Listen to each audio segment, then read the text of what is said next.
Je suis très ravie aujourd'hui d'avoir été installée officiellement comme directrice générale de l'Office des lacs et cours d'eau du Sénégal.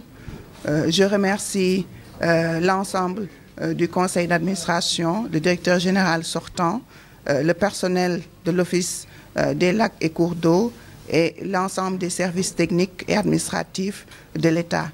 En ces moments solennels d'installation et de prise en fonction, ceci est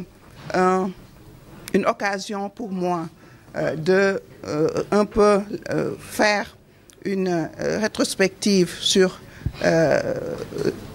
le parcours qu'on a eu à travers le secteur de l'eau. Et aujourd'hui, on va matérialiser ces acquis-là dans l'Office des lacs et cours d'eau. Et pour ça, on a des missions à accomplir. Et ces missions, je pense, avec l'ensemble du personnel, l'ensemble des services techniques, on va atteindre nos objectifs, surtout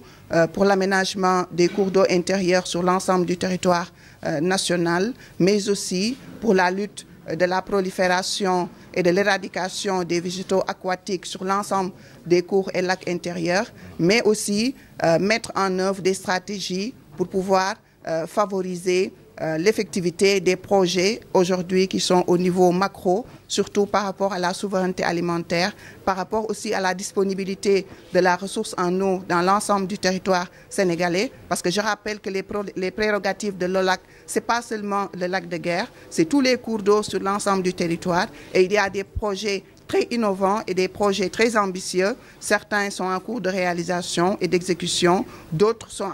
en période d'étude. Donc nous allons mettre toutes les capacités nécessaires pour pouvoir arriver à l'effectivité et à l'efficience de ces projets-là pour pouvoir atteindre nos objectifs sur la pérennisation de la ressource en eau sur l'ensemble des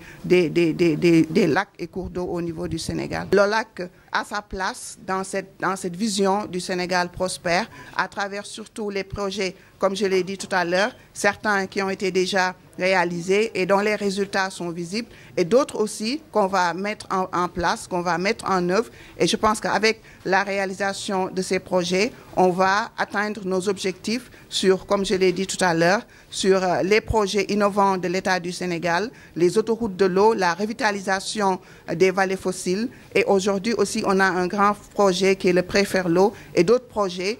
on va s'atteler à l'exécution et à l'aboutissement de tous les projets pour pouvoir atteindre l'objectif qui nous a été assigné.